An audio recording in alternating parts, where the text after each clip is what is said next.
Would you like to introduce the show? No. Will you? Well, it's part of Unraveling, so I thought maybe you want to give the introduction. Well, I was thinking about it. I think it'd be nice to share it, collaborative. You know, an I, thou, Unraveling Religion collaborative. Depends on what the purpose of Unraveling Religion is. I think, well, if we're talking about I, thou, Martin Buber's I, thou. We're not. Unless that's part of Unraveling Religion. Well, where did you get the theme for I, thou? From Martin Buber. Yeah. But this is not the I, thou video series. No, I understand that. But yeah. I think that, you know, what is I, thou but relationship? Oh. Mm-hmm. And so I think, I mean, Unraveling Religion, I would hope, is just an exploration. And one of the things you could explore is relationship.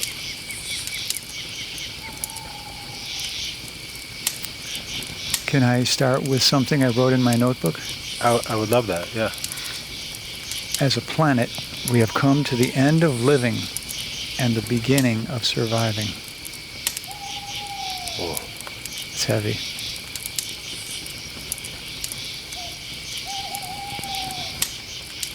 We're sitting here listening to electronic crickets and campfire, and we're reading that. You know, I think there's something poignant about that. We're not in the woods with a campfire surrounded by trees and grass and night stars, right? Right. With like, so you look, what is the element that is missing? You know, it's energy. It's like what does nature provide us? But like, besides the beauty and the connectedness, there's like an undercurrent of something very, very restorative in nature. Well, is nature out of balance? Right, so we could look at things from so many different perspectives. In one sense, of course, yeah, the planet is trying to the planet is a little bipolar. I mean, it's trying to correct itself. It's trying to rectify itself, and it's confused. There's too much carbon in the atmosphere. There's just too much shit going on. There's just too much awful stuff going on. That's just not organic. It's not. Not that it isn't meant to happen, but it seems like through our desire to gain or commercialize everything seems a commodity. So we sell everything. We sell forests, right? Oh my God, what are we doing? For money?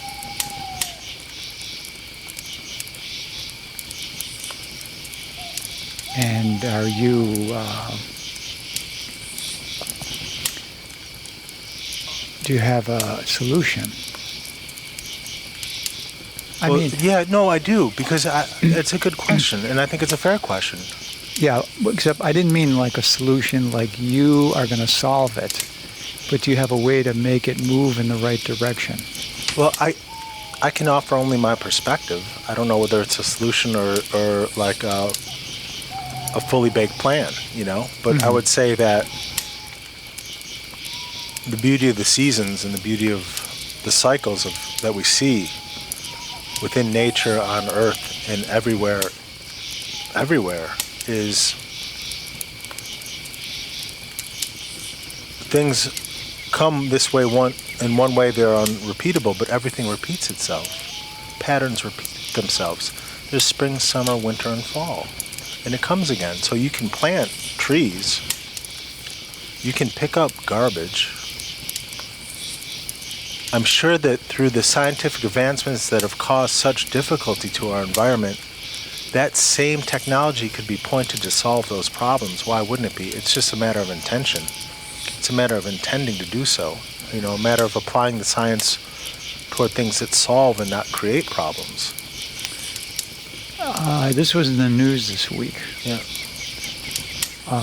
Obama, he passed very strict guidelines for how much carbon can be put in the air by the United States factories. Mm-hmm. And the biggest people who put the most carbon in the air are coal-burning power plants.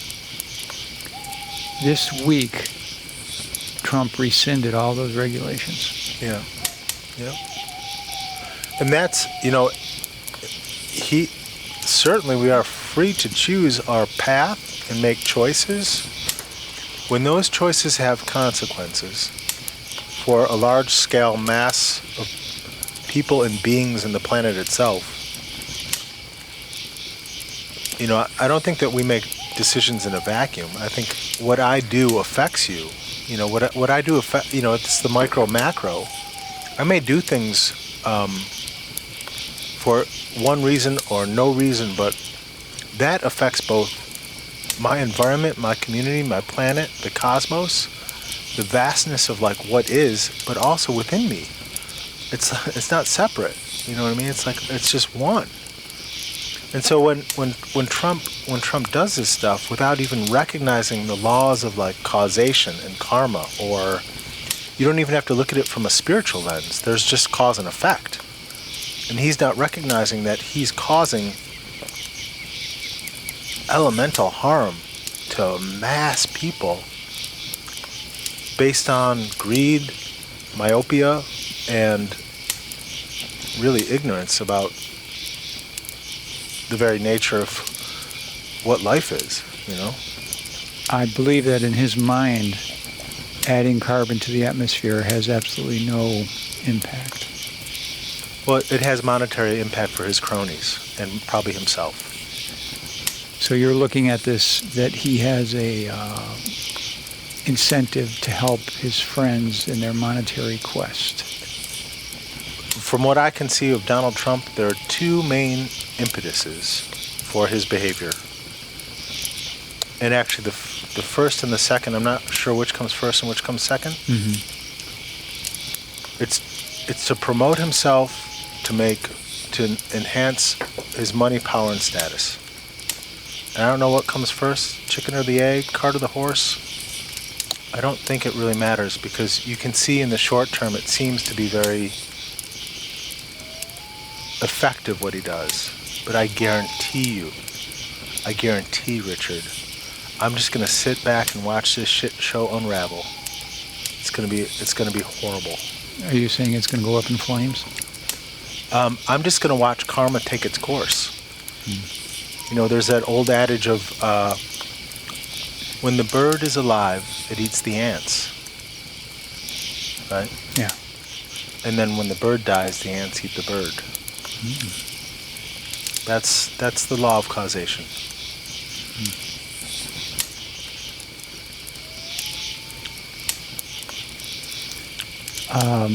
Here's something else I wrote in my notebook. Yes. We exist in a physical universe that has physical rules that dictate the consequences of our actions. The consequences of our actions determine our well-being. Mm-hmm. So, for example, we exist in a physical universe that has physical rules. So if you decide to eat junk food, right? Yep. That action will have consequences. Right. See, you're drinking coffee. That action will have consequences. Right. Well, I'm going to reach over and drink your nutrition drink in a second. And the consequences of your actions, they determine your well-being. That's true. I mean, I recognize this. One of the things that I want to bring up to you, which I know you are innately and very highly sensitive to, is choice bound by economics. Mm-hmm. People don't have, I don't have the resources to eat well.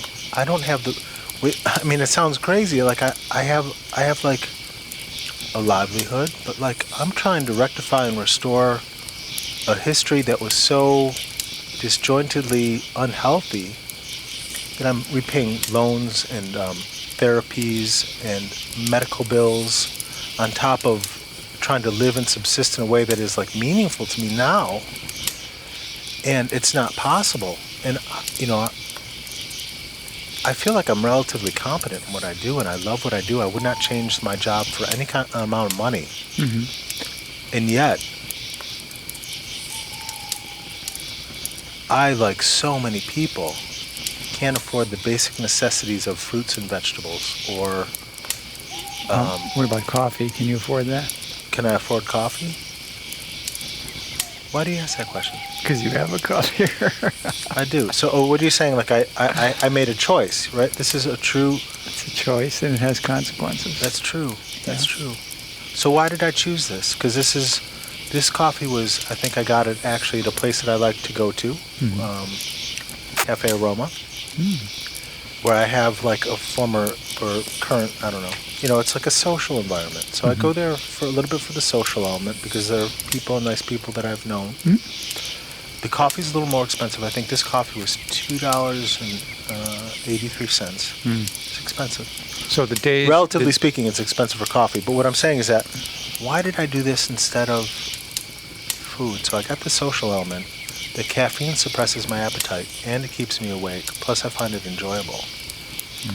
So, I mean... Now we're talking. What's that?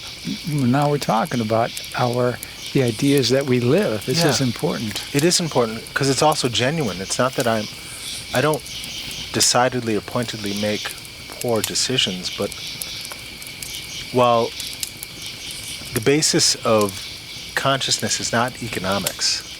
Oh, we disagree on that then. I know we do. We've discussed this before. What do you say the basis is? Well, we spoke about this too. I think that the basis of economics is consciousness.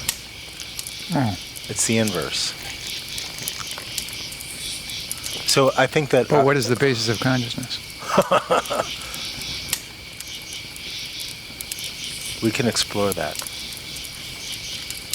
I don't think we can ever arrive at any kind of linguistic, emotive, rational answer, which we can explore it. Let's just leave it at that. Well, take, for example, the opioid epidemic. Yep.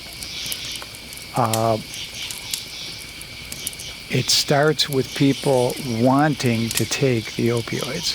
Right. Where does that desire come from? Oh. Well, we can use opioids as an example. I think you don't need to, though. Where does desire come from? Is it inherent in our consciousness? Is it a biological basis? Is it a symptom of our spirit? Like, what do you think? I never think about that. Well, you should. You're limited by rationality in what you think about. It's a bit too metaphysical of a question for me. Right, but I see it's too broad in the scope of what you presented. You were talking about opioids and desire, and where does that desire come from? Yeah. No, that's a framework. I said opioids and desire, then you brought up where does the desire come from? Right. But I was talking about the desire for opioids. The framework that you presented was the desire for opioids. Yeah. I cut off the opioids and just said, where does desire come from? In general. Yeah. Just broadly speaking or specific, from your framework, where does desire come from? It just doesn't really interest me. The biological basis. What is the biological basis of desire? It's sort of like the way our brains are wired. Yep. Yep. I'm in full agreement with that. For me, there's talk in the last few years about neuroplasticity. That has to do with shaping your brain? Yeah. And there's also they used to call it in the 70s EST. Now they call it neuro-linguistic programming. Really? Yeah. I think it's a similar stream of like an essential therapeutic pattern or therapeutic intervention. So do you get involved with EST or neuroplasticity because you have some problem you're trying to overcome? No, I find it fascinating in my interactions with people. I mean, sometimes I've found therapies that are effective for me, I can apply to other people, but it doesn't limit me just based on what I've experienced as far as like interventions that work for me. Obviously, there's a shitload of things that I don't know about therapy that I can read about or see and apply to certain situations and test it that way empirically or intuitively in the world that is not my own experience. You know, I translate or transfer my experience when I can outwardly. That's probably the most effective, the real therapies. But, you know, there are people who I meet who have things that I have not seen or experienced. So I like to I just like to try to array myself with as much as I can to assist, to help people. So neuro-linguistic programming is, it's like if you go through a stream of consciousness, and then the whole of neuro-linguistic programming is to shock the system out of the repeated pattern that is not effective. So you're going through this pattern, and it could be a slap upside the head, it could be the whack on a shoulder, it could be the kick of a ball to the head, but that shocks the system and it snaps the pattern that has not been looked at, and it shatters the pattern, breaks the pattern, hopefully. And then you reinfuse in that break right after that, I think, like a new formation of where you want to see things go. And I guess it's pretty effective. I'm not sure. I don't know how effective it is, but it's in theory it seems like it may be, but I don't know. Do you try to use this method on people? I have, yeah. I did it unwittingly. And then I look back and I was like, oh, that's NLP. And was it effective? It was effective. It was very effective. Did it change the behavior of It did. Immediately. It was very very pronounced, actually. Yeah. Is this something you can also try on yourself? Well, I think you need an outside actor to inflict the shattering of the pattern.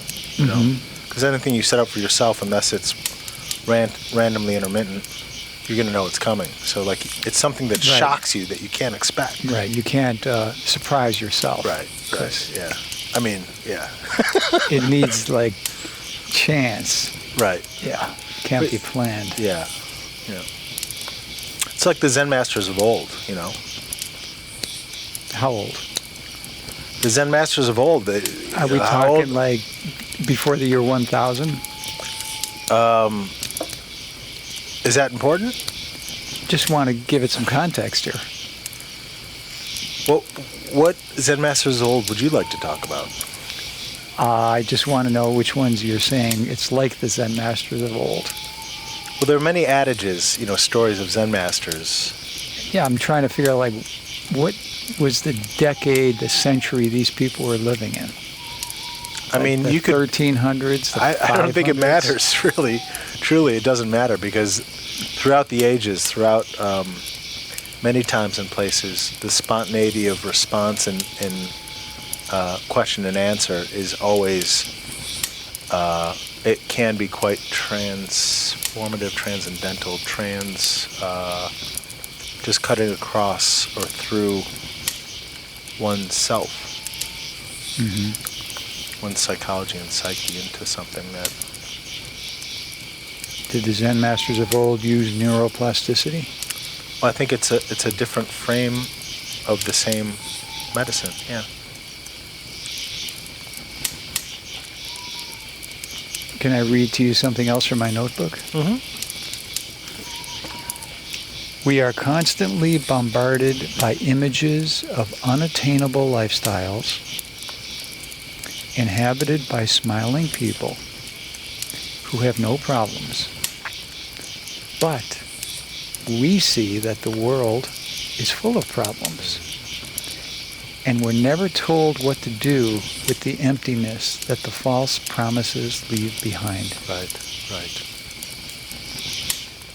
This is something that you deeply think about.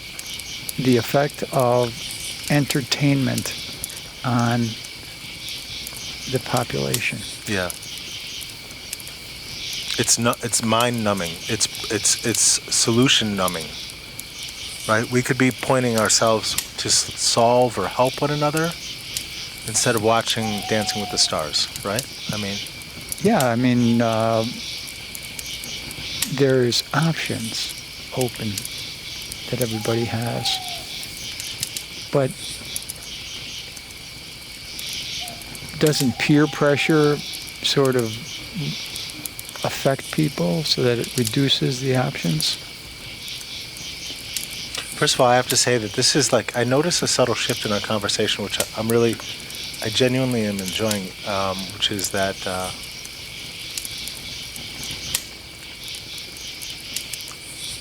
don't know, it feels very collaborative. Feels very collaborative. So when you went to Cafe Aroma, didn't like peer pressure limit your choices so that you had to have a cup of coffee?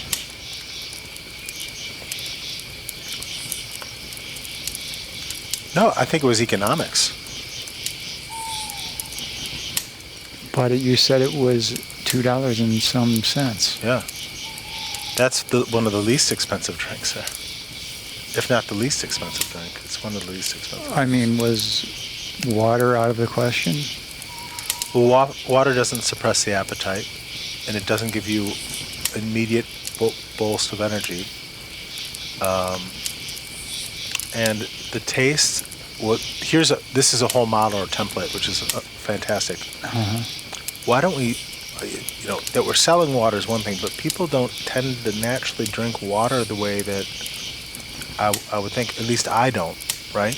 And you have to ask yourself, it's the most natural thing in the world, and yet, because we have all these commercial choices or economically driven beverages, water becomes plain. It's like not sophisticated enough or not jazzy enough or not juiced enough, right? Yeah. But if you look at that, Richard, it's life itself, right? I mean, not water, but like... Well, we're learning that from the Puerto Rican experience now. What do you mean? They're desperately in need of good drinking water. Yeah. It's like a very valuable commodity there. Yeah. And it's the opposite of what you're saying. And the reason I'm bringing this up. Yeah. Explain what do you mean? It's the opposite of what I'm saying. What is the opposite of what I'm saying? Well, you're saying that in our culture here, water is not very elegant and jazzy, but it's the most natural of all things. Right. So that statement is backed up by what's happening in Puerto Rico. Right. Like, nobody would say, they're not crying out for Gatorade. Could you give me a glass of champagne? They're not crying out for Pepsi Zero or Coke Zero. Or exactly. Yeah. Right. But, I wanted to carry that model or that template of water, just the plainness of water. Yeah. You can carry that so deeply. Uh-huh.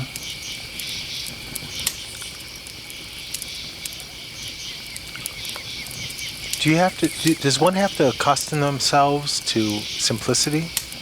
Why is simplicity in our culture so difficult to absorb, to accept? Like, what is common? Why is common? What is common? Why is that not enough?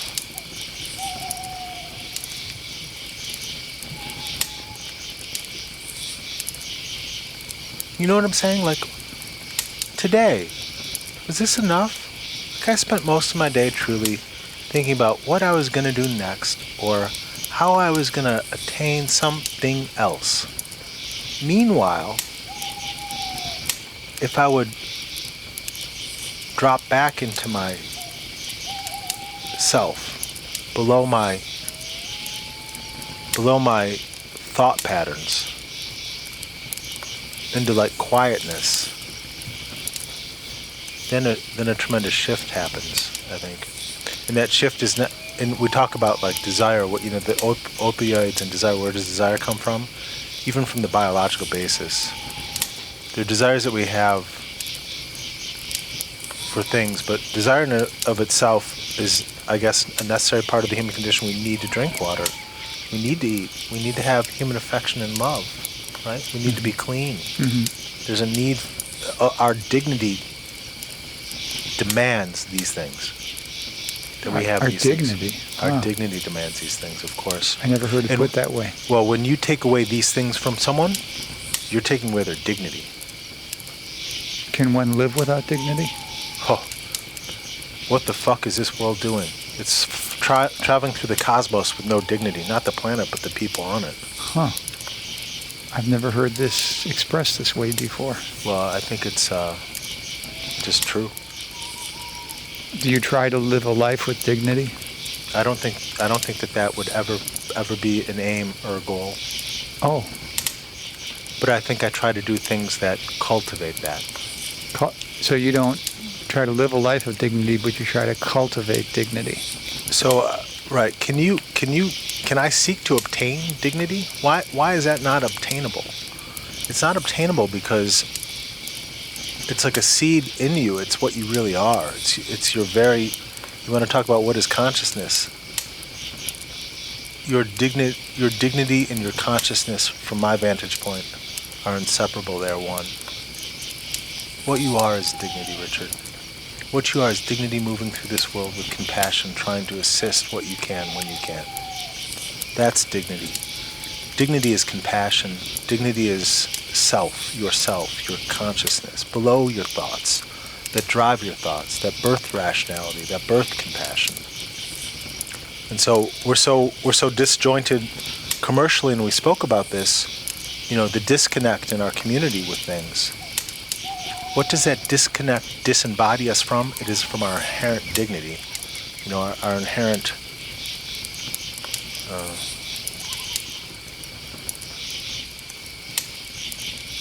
our true self, what we really are.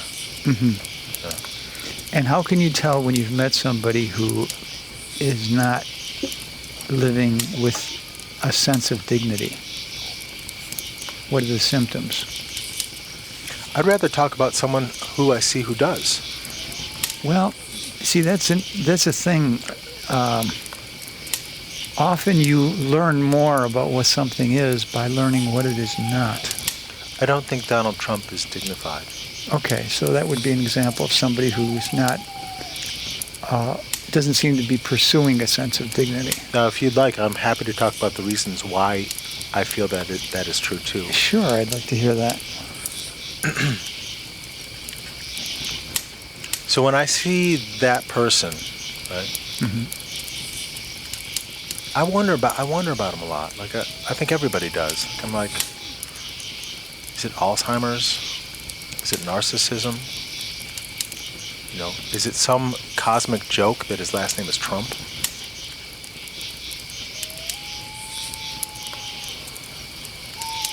I don't think it's any of these things, though. Okay, but then what do you think it is? I think that if our nature's service and our nature's compassion, and that imbues us with a dignity, I think he's antithetical to that because he's so short-sighted in what he wants for himself, in identity and in name and in profit, that he trades himself, his true self, for short-term gains that validate his own sense of identity. I think identity is antithetical to dignity. How about his followers? Are his followers confused? I don't know. Because he is nothing without his followers. Well, he would still be himself. He would be... Wherever he goes, he would be there. Yeah, but he would kind of collapse if all his Twitter followers dropped down to zero and nobody showed up at his rallies. Well, nobody does. They have to Photoshop they Photoshop all those things. So. And that's not fake news. That's real. Can I read something from my notebook? Yeah, please. Many people have trouble understanding social problems Right.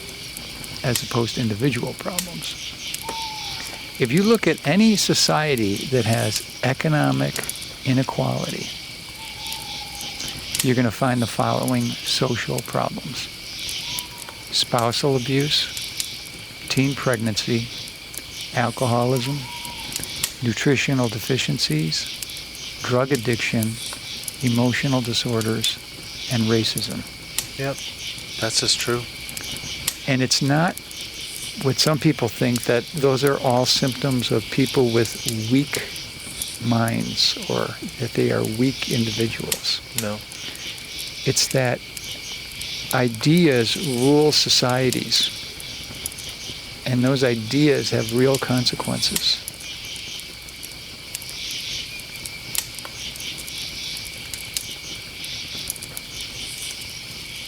I think that's just true, Richard, what you said. But I was trying to think of like what cultures don't have that in Western society. Oh, that don't have those problems? Yeah. Well, it's too vast of a question. I mean, Just in Western culture, do you think that the majority of Western industrialized culture has those problems? You can just take the drug addiction or the alcoholism. yeah, you got to look at it like this. The higher the economic inequality, the higher the instances of drug addiction. Right. When the economic inequality goes down, the drug addiction goes down. Yeah. But I just wanted to say to you that I wouldn't look at it from the point of view of what society has none of that. Well, what I'm trying to point to is that I don't think that any society that exists in Western industrialized cultures that we consider, is it first world nations? You know, it's like first world things. They all have those elements. So like the question becomes, in the disconnection which industrialized countries or Western countries imbue with their citizens, what's being lost?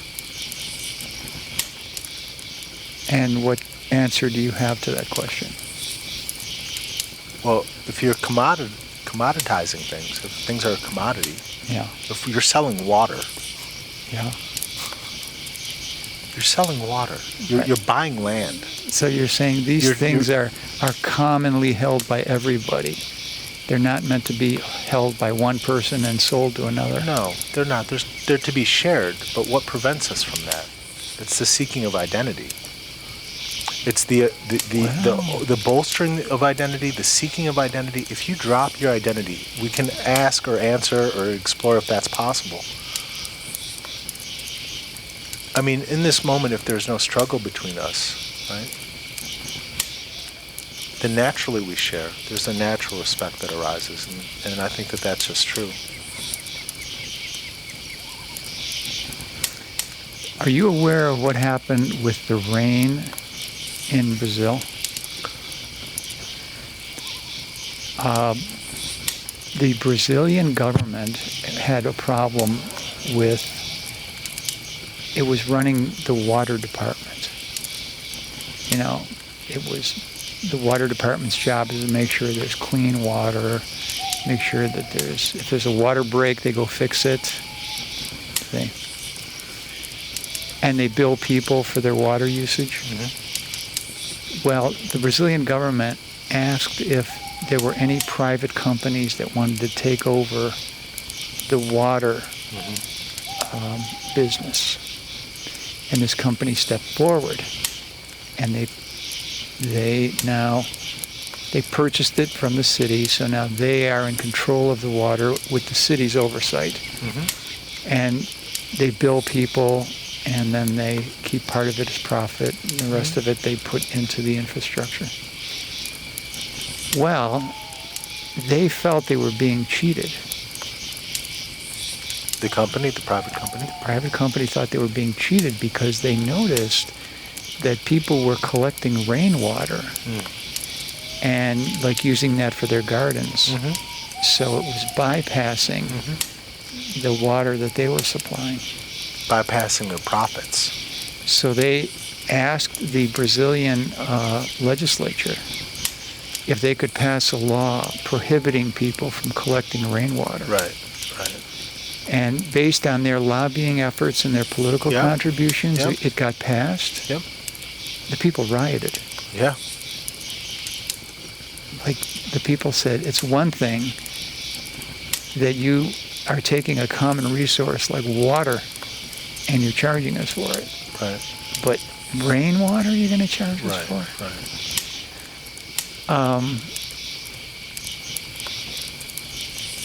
I think that there are things that are commonly held that are not meant to be privatized. Tell me what you think should be privatized. I don't know of anything. I don't know of anything that should be privatized. Well, that would mean that you believe in the goals of communism. You can frame it that way, and I'm not saying that this is going to happen tomorrow, but as we evolve as people, you could call me an anarchist too, or a communist, or a socialist, or you could call me a grassroots capitalist. It's all the same expression to me, which is just a framework of language or thought that doesn't change my essential feeling that that's true and genuine. Well, I think it's a compliment to say to somebody that the ideas that they espouse are in line with the goals of communism. Well, I took it as such, especially coming from you, because I know you hold that very dear. Yeah. But I think that also can limit. People can hear that and think this or that, but like truly, there's a whole host of frameworks from which that expression falls, which is true. The problem with capitalism is corporateness, corporations, the corporate neo-feudalism that exists today. Capitalism in and of itself, bartering, which is a form of capitalism, if it is fair and just for you, and it is fair and just for me, then there is no problem. It's not sharedness, it's exchange, but if I do what's ethical for you in the exchange, grassroots capitalism, there's nothing wrong with that. But it's the same, it's a different framework in communism where it's just a different lens, but it's the same, it's just respectfulness. Well, I mean, there is buying and selling in communism. Okay. How so? I mean, in ideal communism, there is buying and selling.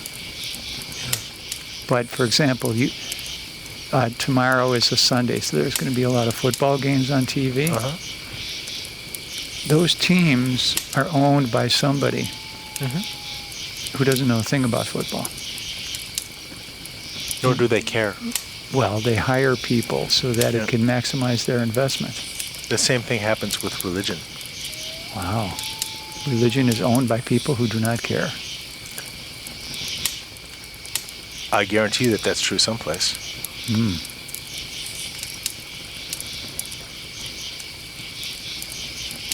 But does that negate the spirit of what's trying to be expressed in spirituality?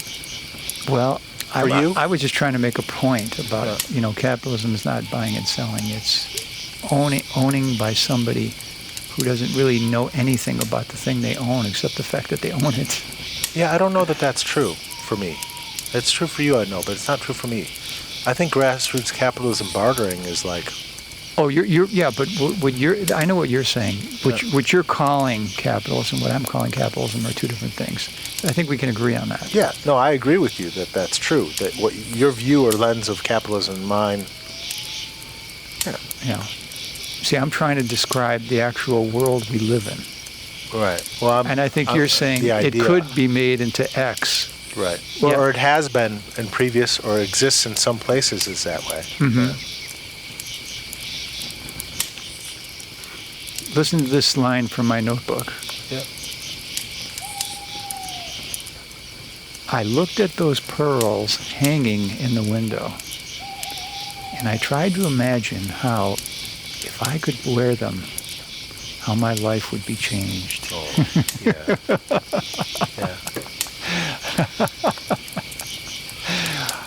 yeah. There's a sweetness. Yeah, that's sweet. Yeah, but I mean, isn't there self-deception involved, or? Oh, I mean, that's a complex human question. Because we in our appearance is important, right? To what degree that is, maybe a problem or not, but. So you think that the pearls have power? I think that our psychology imbues the pearls with power. Yeah. Is that healthy? Well, so here's the question. I've come from a place in my life of extremes, and there's a teaching that I think is the rudder of my life, which is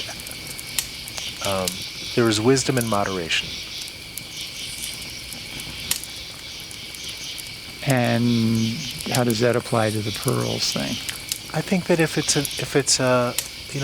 done moderately, right, so that you're not spending an exorbitant amount or more than you can, or you steal them from someone else or whatever, but that, it feels right inside you to make that purchase and to wear them, and you feel good, and people gently and respectfully compliment you on them.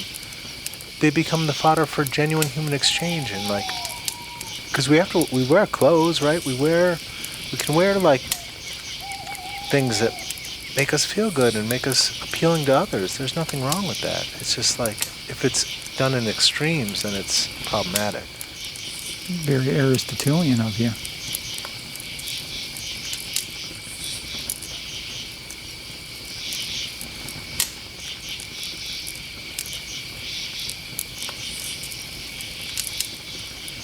What are your thoughts about memories? I know that plays an important part in your history. Yeah. Yeah, I heard something interesting. What's that? Got to put it in my notebook. Please. It's from William James. Yeah. Freud and James came out at the same time. Uh-huh. They knew of each other, but they never really exchanged letters or anything. Yeah. But they saw the problems of psychology different. Yeah. But William James said this, and I find this very interesting. He said, when you have a memory of an event, it's going to really light a fire under you when I say this, but when you have a memory of an event, you don't remember the event. Mm-hmm. Remember your interpretation of it. No, you remember the last time you remembered it. And then we're saying the same thing. And then a year from now, when you remember it, it'll be, you remember this time that you remembered it. I don't agree with that. But that's okay. It reminds me of the first poem that I ever wrote. Let's hear it. The first poem that I ever wrote. Let's see if it comes. Don't you have it in your phone? No, I have it in my head. Wow. It goes like this. Ready? Ready. First poem I ever wrote. First one that ever came. It goes like this. Time is relentless. Wicked seconds pass unnoticed. Like memory. Oh shit. Let's see. Time is relentless. Wicked seconds pass unnoticed. Like memories of a childhood scream. Even as you return to the actual, it is. I can't get it. Well, maybe it'll come to you. Yeah. Would you like me to read a poem? Read a poem and let me see if I can and write see it if down. it inspires you. There's a pen. There's a whole bunch of writing tools there.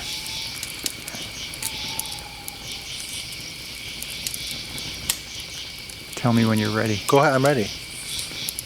The nights you fight best are when all the weapons are pointed at you. Yeah. When all the voices hurl their insults. When the dream is being strangled. Yeah. When your reasoning gets kicked in the gut. Yeah.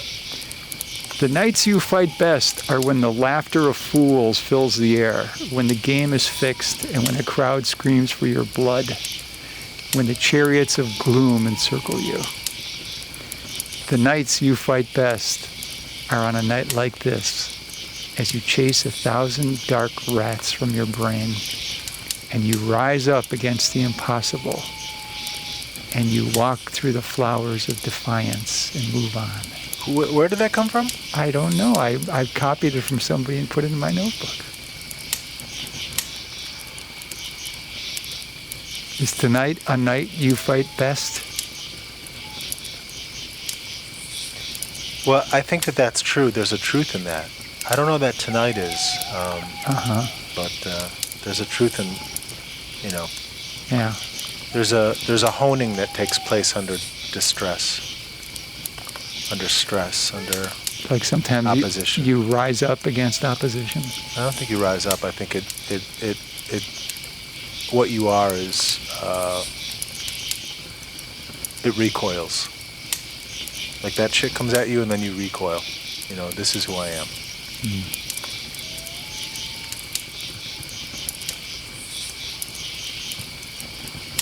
Would you like me to tell you something else from my notebook while you're remembering that poem? Yeah, please. Have you ever heard of Perpetua? No, what is Perpetua? Perpetua is the name of a woman who was a martyr in 202 AD. Okay. All right? She insisted on being a martyr, even though her father and even the governor of Rome tried to talk her out of it. So she was put in jail. And the reason you were put in jail if you were a Christian is because you denounced all the other gods except yours. Mm-hmm. And the rule in Rome was a live and let live thing. Mm-hmm. See? And that's why Rome lasted 1,000 years. Because no matter what religion you were accepted. Just don't step on anybody else's religion. And the Christians didn't follow that. Yeah. So she's put in jail. She's visited by many Christians. She even got pregnant in jail and had a baby. She gave the baby away as she was going into the arena where the animals were. Uh-huh. And she walked into the arena, the Colosseum, and just invited all the animals to eat her. Oh. And the animals stared in disbelief because they couldn't smell any fear whatsoever. Oh. Huh. So the governor was embarrassed that the animals wouldn't go after her. So he sent in a gladiator, and he said, would you just go finish her off for the crowd? So the gladiator went in and held his sword at her throat, and his hand began to tremble. Oh. Because he saw how fearless she was. Yeah. And so she had to grab his hand and push the sword into her throat. And the crowd was silent. What does that tell you? The crowd had never seen anything like that in Rome. Give me your interpretation. I don't even know what to say about that other than that's a level of discipline rarely seen in human beings.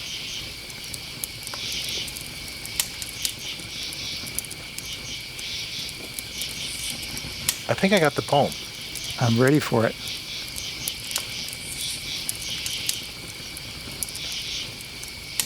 This is it. I don't know if this is all of it, but it goes, wicked seconds pass unnoticed, like a howling wind or memories of a childhood scream. You can never return to the actual. It is but a memory.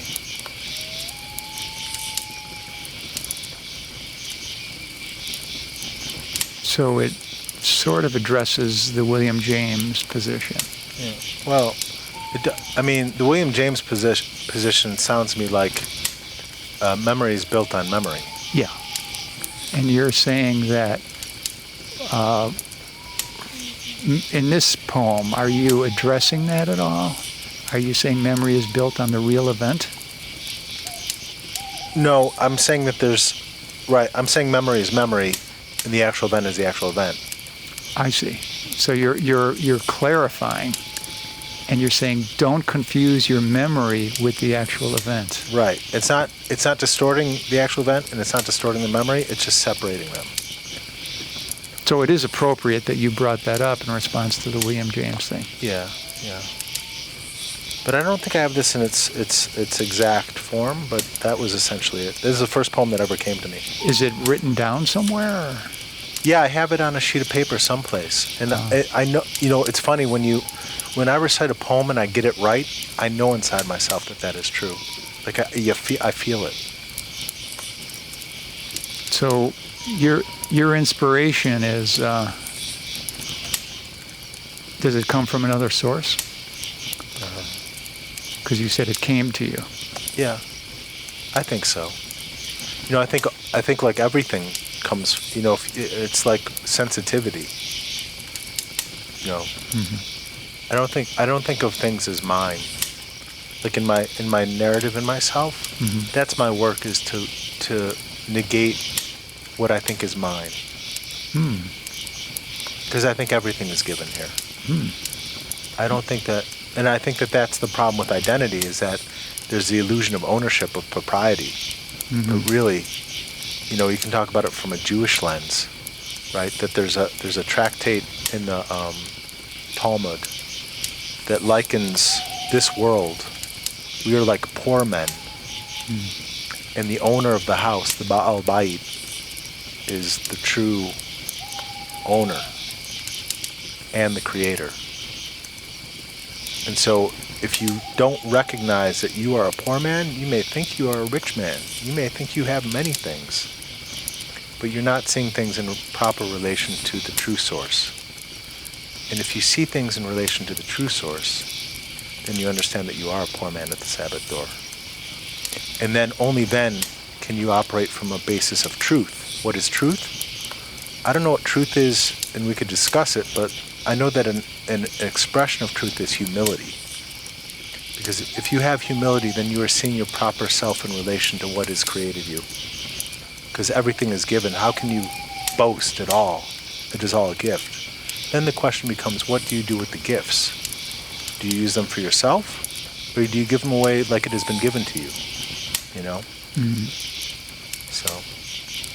I mean, I like your thoughts on ownership and identity. Yeah. It doesn't matter what lens we see them through either. And I think we arrive at similar places, Richard. Listen to this line from my notebook. Yeah. Some people have books in which they write comments in the margin by hand. And sometimes they'll let you borrow a book, and as you're looking through it, boom, you go right to those things that they wrote. No, this is the metaphor. You ready? The world is one of those books. We all write notes that are outside the script that the culture is imposing on our lives. Yeah. Yeah. It's important that we do so, too. Very much.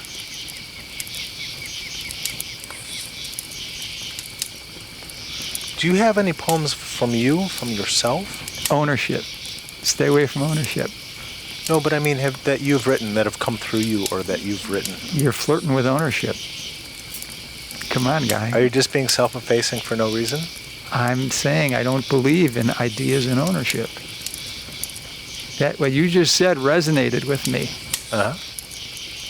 All right. Well, so, I mean, because I have poems come through me. Right? Yeah, right. Do you have stuff that comes through you? Everything in this notebook comes through me. Okay, I like that too. Yeah. I see where you're going with that. Yeah, it's not an ownership thing. No.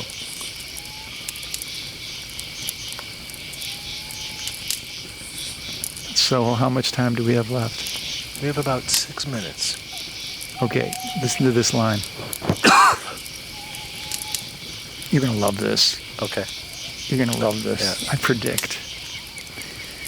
Philosophy is like a window pane. We see truth through it, but we're still separated from the truth. To experience the truth, you have to go outside. or shatter the pane. Shatter the pane. I love it. I love that. That was terrible. I'm sorry. I said it. It was yeah, like but a what pun, about when the cold weather comes? Yeah. Well, listen. That's real life.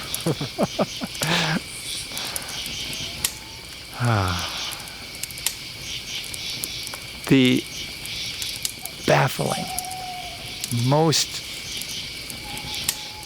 quizzical line, the last line written by Thomas Aquinas. Uh-huh. What do you know about Thomas Aquinas? Not much. He was a student from a very early age. His father was wealthy, so he was always sending him to schools and universities and stuff like this. This is in the 1300s. And then eventually he just started writing. And the Catholic Church was impressed and encouraged him to write more about the doctrine of the Catholic Church. So he spent his life writing this huge book, the fundamental doctrines of the Catholic religion. And then he wrote more about things after that and more about things after that. The last line that he wrote before he put his pen down for good was, "All that I have written seems like straw to me." What's your interpretation of the last line? To me, it feels like you're genuinely wondering. You're like, sometimes I think you ask things because you think it's a certain way, but tonight it feels like you're genuinely wondering. And I'll tell you this, Richard. Yeah. We've talked about this before, but I think what he was saying from my vantage point is that. So what is the William James's book, Religious Experiences? What is that? What is the title of it? I'd have to look it up. It's something about religious experiences, right? I don't know. Yeah. Could you look it up real quick? I don't have the ability on here. You'd have to look that up on your phone. Okay. This is like an electronic notebook. But what I think he's talking about was straw. Yeah. Was he saying, like, it's all a bunch of BS? I don't think he was saying that at all. Thank you, because that's what I needed to know. I don't think he was saying, I think he was just saying the opposite, that language can only contain so much. And as he was ebbing away from the physicality, and leaving behind all the ways that we communicate and understand one another, what he was trying to communicate probably approached him in a clear experiential way where language begins to fail. And it's the Varieties of Religious Experiences is William James's book. And it's in stark contrast to Freud, because Freud was a biologically based psychologist, right? I guess you could say that. I mean, yeah.